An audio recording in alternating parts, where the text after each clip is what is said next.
This has been a great visit with a great man, a great country.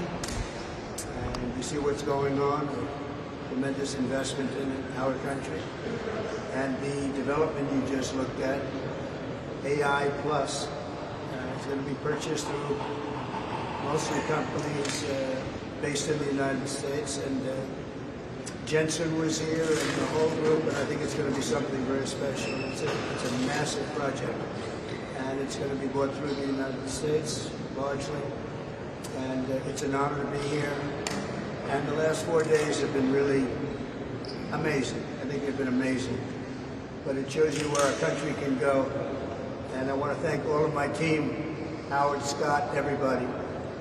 They've done an amazing job. So we'll be leaving tomorrow, as you know. Almost destination unknown, because we're getting calls, could you be here, could you be there? But probably going back to Washington, D.C. tomorrow. Some of you are going to be traveling with us.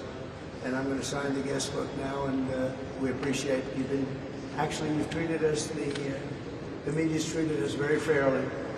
Maybe because you're with me, I don't know, but they've treated us very fairly. It's been an amazing trip. I don't think there's ever been anything like it.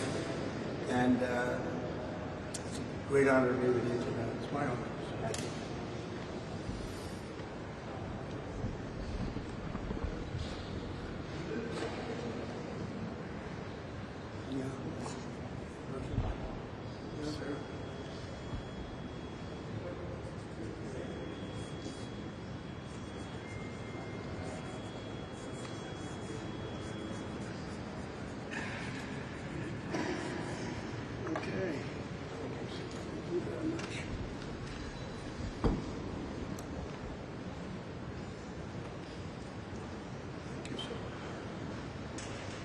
Thank you very much.